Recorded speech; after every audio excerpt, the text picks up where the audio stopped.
محترم دوستو، السلام علیکم ورحمۃ اللہ وبرکاتہ۔ امید کرتا ہوں آپ سب خیریت سے ہوں گے۔ اللہ آپ کو سلامت رکھے، آباد رکھے، خوش رکھے۔ پیارے دوستو، ہر انسان یہ سوچتا ہے کہ میرا دکھ زیادہ ہے، میں سب سے زیادہ رویا ہوں، میرے ساتھ زیادہ غلط ہوا ہے۔ یہ سچ ہے کہ ہر انسان کا دکھ ایک جیسا نہیں ہوتا۔ ہر انسان کا تعلق اللہ سے مختلف ہے۔ کوئی اللہ پاک کے لیے روتا ہے اور کوئی اللہ پاک کے سامنے کسی اور کے لیے روتا ہے۔ جو اللہ کے لیے روتا ہے اسے تو اللہ مل جاتا ہے، لیکن جو کسی کو مانگنے کے لیے روتے ہیں وہ بھی رب عطا کر دیتا ہے۔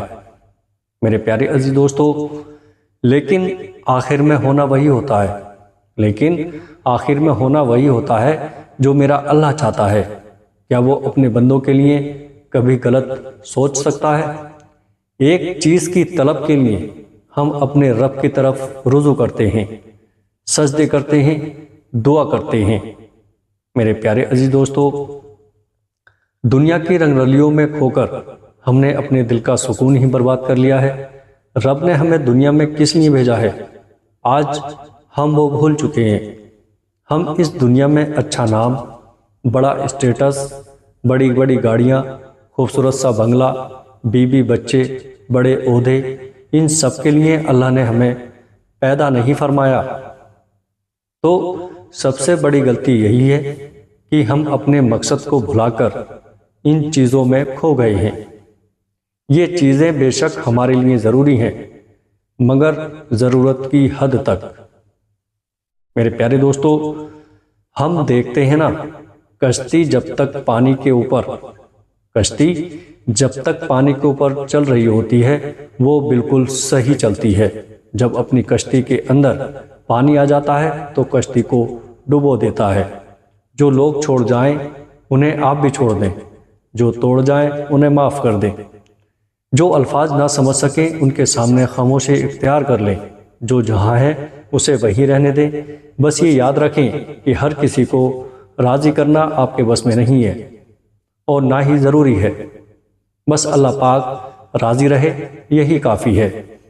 میرے پیارے عزیز دوستو، اپنے دل کی کیفیت اسے بتایا کریں، آپ کیا محسوس کر رہے ہیں، کتنی تکلیف میں ہیں۔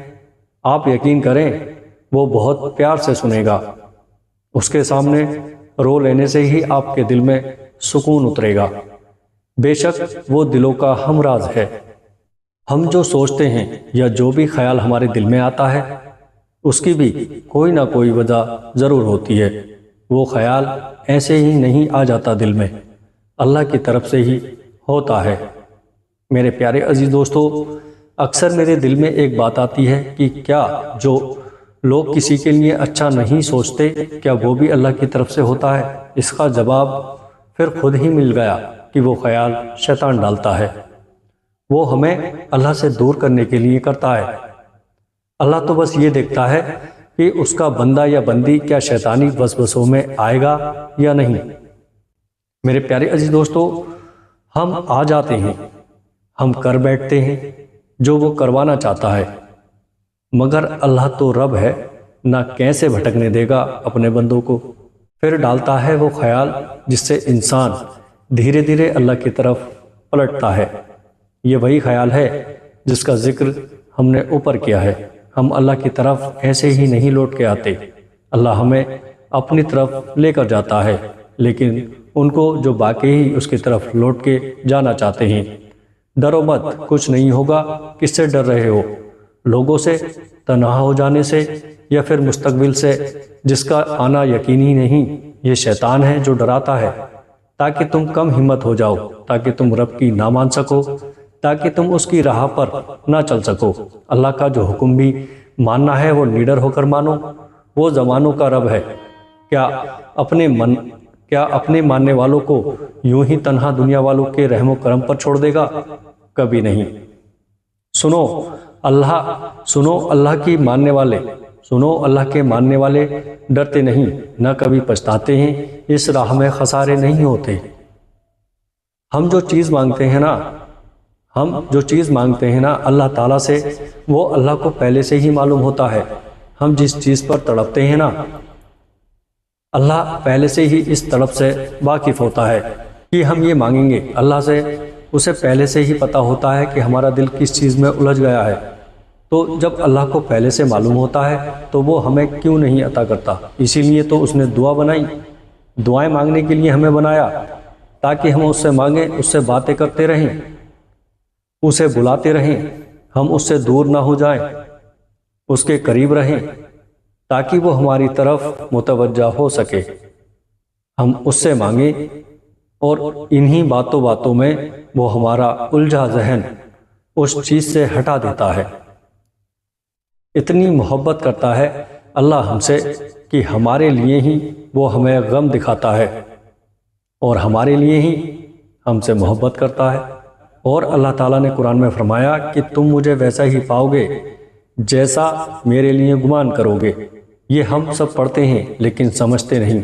تم جانتے ہو کہ حضرت موسیٰ علیہ السلام کے پیچھے فوج لگی ہوئی تھی، تب اللہ نے کیوں سمندر کو 2 حصوں میں بانٹ دیا؟ تم جانتے ہو کہ حضرت ابراہیم علیہ السلام کو آگ میں جانے کا حکم دیا گیا تو کیوں اس نے آگ کو ٹھنڈا کر دیا؟ تم جانتے ہو کہ کیوں اس نے حضرت یوسف علیہ السلام کو کنویں میں بھی پالا؟ میرے پیارے عزیز دوستو، کیا تم جانتے ہو کہ کیوں اس نے حضرت حاضرہ کو صحرا میں بھی زمزم دیا؟ کیوں حضرت یونس علیہ السلام کو مچھلی کے پیٹ میں بھی محفوظ رکھا؟ کیوں حضرت زکریا علیہ السلام کو عمر کے آخری حصے میں بھی اولاد سے نوازا؟ ان سب میں ایک چیز مشابہ تھی، یقین۔ ان میں سے کسی نے بھی ہمت نہیں ہاری، انہوں نے یقین رکھا کہ اللہ پاک راستہ نکالے گا، اور دیکھو خدا نے راستہ نکالا۔ وہ سب اس پر یقین رکھ کر آگے بڑھتے رہے، اور دیکھو اس رب نے بھی انہیں مایوس نہیں کیا۔ اور توکل تو یہ ہے کہ راستہ نہ ہو اور تم کہو اللہ راستہ بنانے والا ہے، اور جب تم اس کا اچھا گمان رکھو گے تو یقیناً سب اچھا ہی پاؤ گے، اور پھر دیکھنا وہاں سے راہیں نکلیں گی، تمہارا بے ہم و گمان بھی نہیں جا سکتا۔ جوانی کا سجدہ اللہ کو سب سے عزیز ہوتا ہے۔ دعائیں تو سب کی قبول ہو جاتی ہیں، پر خاص دعاؤں کی قبولیت کا راز تو اللہ نے سجدے میں چھپا رکھا ہے، اور سجدے تک ہر ایک کو رسائی حاصل نہیں ہو جاتی۔ اس مقام تک تو صرف وہی لوگ آتے ہیں جن کی دعاؤں کو اللہ نے نئے سرے سے ان کے پسندیدہ انداز میں قبول کرنا ہوتا ہے۔ اللہ کی عطا کے خزانے بے شمار ہیں، اور وہ تو بن مانگے بھی نواز دیتا ہے، پر سجدے کی لذت سے کسی کو آشنا کرتا ہے۔ اور جب کوئی سجدے میں گر کر اپنے آپ کو اللہ کو سونپ دیتا ہے تو پھر اللہ اس کے لیے کافی ہو جاتا ہے، اور اس کا کافی ہو جانا جانتے ہو کیسا ہے؟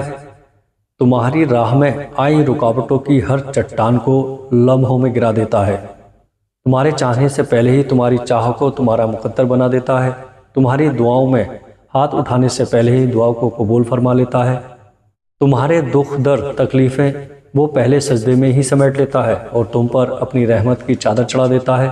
وہ فرشتے ہو کر بھی اتنا قریب نہیں ہوتے اس سے جس طرح سجدے کے دوران اللہ تم سے قریب ہوتا ہے، اور تم اپنے رب کے اتنا قریب جاؤ اور وہ تمہیں خالی ہاتھ لوٹا دے، ایسا تو ہرگز نہیں ہوتا۔ اسی طریقے سے جب ہمارے اندر دنیاوی چیزوں کی محبت حد سے زیادہ اتر جائے تو ہماری زندگی تلخ ہو جاتی ہے۔ ہمارا دنیا میں آنے کا مقصد اللہ کو راضی کرنے کا ہے۔ اس دل میں اللہ کی محبت کو لے کر آئیں، اسی کو راضی کرنا اپنا مقصد بنائیں۔